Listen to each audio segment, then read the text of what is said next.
आपकी नियुक्ति को लेकर उनको पता है कि आपका सर्टिफिकेट पर कर लिया गया हो, कईयों का तो फेक सर्टिफिकेट है तो भाग गए। कहिएगा कि हम जाके विधानसभा का घेराव कर लेंगे, विधानसभा घेराव करने के लिए नहीं बनाया गया। हमारे यहाँ गुरु ब्रह्मा गुरु विष्णु गुरुदेव महेश्वरा गुरु साक्षात परम ब्रह्मो तस्मै से गुरुवे नमः की प्रथा रही। अगर वो गुरु अगर सक्षम न हो, गुरु बनने के योग्य न हो, तो क्या उसे गुरु बनना चाहिए? धरना दीजिए, छुट्टी के दिन आकर धरना दीजिए, लोकतांत्रिक तरीके से दीजिए, जो चिन्हित स्थान है वहाँ बैठकर धरना दीजिए और भारी से भारी संख्या में आकर अपना प्रोटेस्ट बताइए। परीक्षा पास करके आइए और एकदम बिल्कुल शानदार तरीके से जो है आप शिक्षक बनिए, सरकारी कर्मचारी का दर्जा लीजिए। दिनों बिहार में नियोजित शिक्षकों का मामला काफी ज्यादा चल रहा है। ऐसे में नियोजित शिक्षकों को देखते हुए सक्षमता परीक्षा ली जानी है, लेकिन कहीं ना कहीं जिस तरीके से सक्षमता परीक्षा ली जानी है, इसमें नियमावली जिस तरीके से निकाली गई है, इसका जो शिक्षक हैं वर्तमान में जो नियोजित हैं वो विरोध करते हुए नजर आ रहे हैं।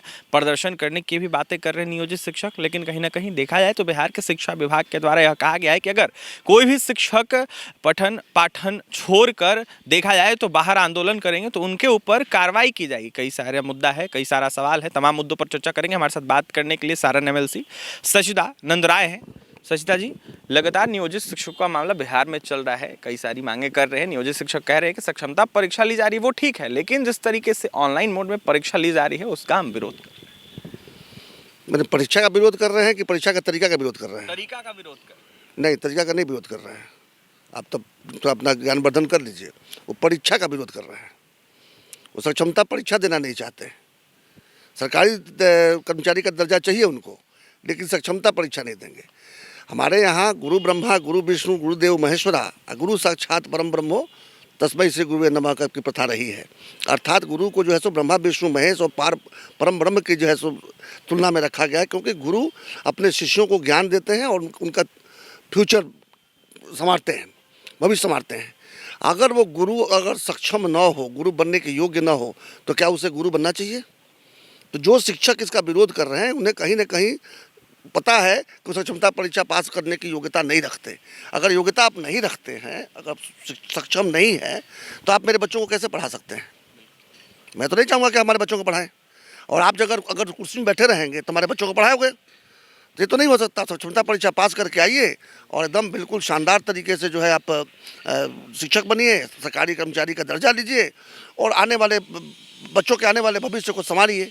लेकिन आप सक्षम नहीं है तो आपको तो कुर्सी खाली करनी ही चाहिए। लगातार सचिदा जी ये भी सवाल उठ रहा है कि 3 अटेम्प्ट से ज़्यादा मौका नहीं दिया जा रहा है, इसको लेकर भी सवाल उठाए जा रहे हैं। मैं तो समझता हूँ कि 3 बहुत ज़्यादा अटेम्प्ट दिया जा रहा है।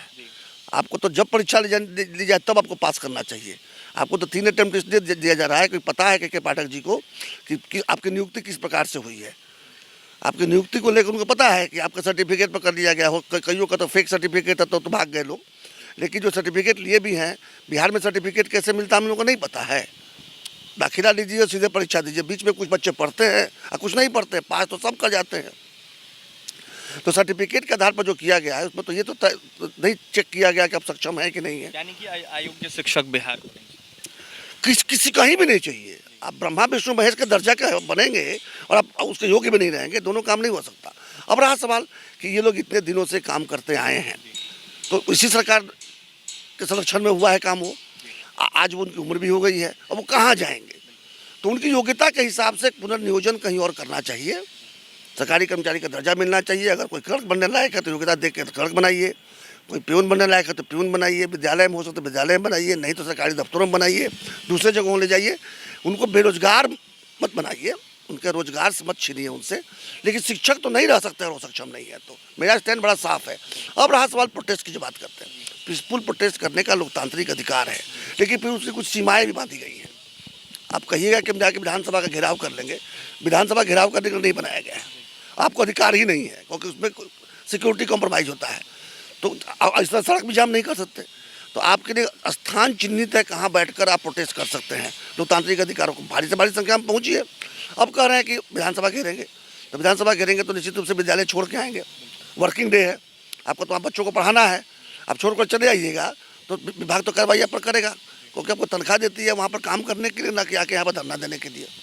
धरना दीजिए, छुट्टी के दिन आके धरना दीजिए, लोकतांत्रिक तरीके से दीजिए, जो चिन्हित स्थान है वहाँ बैठकर धरना दीजिए और भारी से भारी संख्या में आकर अपना प्रोटेस्ट बताइए। लेकिन किसी भी कीमत पर आप ये सोचेंगे कि सक्षमता परीक्षा पास किए बिना आप शिक्षक बने रहेंगे तो बिहार की जनता आपके खिलाफ खड़ी हो जाएगी। अब अगर सक्षम नहीं है तो हम हमारे बच्चों को नहीं पढ़ा सकते। न्यायालय में भी शिक्षकों ने चुनौती दी। न्यायालय का निर्णय भी यही आएगा। न्यायालय कभी नहीं कह सकता कि आप जो अनपढ़ रहे हैं और बच्चों को पढ़ाने का ठेका ले लें। आप अनपढ़ हैं, आपके लिए काम है, या आप कम पढ़े हैं, आपके लिए काम है। शिक्षक बनना होगा तो उसके लिए योग्यता अर्हता तो रखनी पड़ेगी आपको।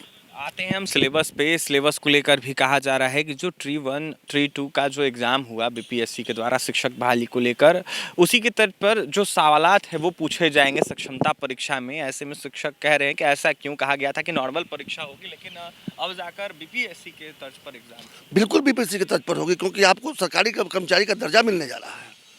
तो सरकारी कर्मचारी का दर्जा दीजिएगा तो जिस तरह से बाकी सरकारी कर्मचारियों की परीक्षा हुई, आपकी परीक्षा उसी तरह से होगी। आप जब तक नियोजित हुए थे, कभी 3,000, 4,000, 5,000, 10,000 रुपये करते करते आप 40,000 तक पहुंच गए हैं, तो आपने तो बिना कुछ योग्यता रखे हुए यहाँ तक पहुंच गए हैं आप। तो ये तो आपको सोचना चाहिए कि आप इतनी दिन में योग्यता बना क्यों नहीं ली, आप इस योग्य क्यों नहीं बन गए कि जब कोई परीक्षा होगी तुम पास कर जाएंगे। आपको सरकारी कर्मचारी बनना है ना, तो आप योग्यता क्यों नहीं खड़ा की अपने लिए? कोई रोक रखा था पढ़ने से आपको? कोई रोक रखा था आपको सीखने से? परीक्षा तो आपको देनी पड़ेगी, और आप योग्य होंगे तभी हमारे बच्चों को पढ़ाएंगे। योग्य नहीं होंगे, सक्षम नहीं है, तो हमारे बच्चों को नहीं पढ़ा सकते। ये के पाठक को नहीं कहना है, बिहार की जनता ये बात कर रही है। अंतिम सवाल रहेगा आपसे। ऐसे में ये कहा जा रहा है कि जिस तरीके से सक्षमता परीक्षा होगी, इसके बाद शिक्षकों को कहीं और भी भेज दिया जा सकता है, जहां पर वो कार्यरत है वहां पर नहीं भेजा जाएगा। ये बातें सामने निकल के आ रही है, यानी कहीं और भी पोस्टिंग। देखिए, सरकारी जॉब जो होता है ना, वो ट्रांसफरेबल होता है। वो गाँव के खेत की तरह नहीं है कि जहाँ खेत है वहीं पर हम खेती करेंगे। सरकारी जॉब जितने भी हैं, अब देखें कभी एक ही डीएम एक जिले का बना रहता हमेशा, एक ही एसपी बना रहता हमेशा, एक ही थानाध्यक्ष बना रहता हमेशा, एक ही अस्पताल प्रभारी बना रहता हमेशा, एक ही सिविल सर्जन बना रहता हमेशा, नहीं ना।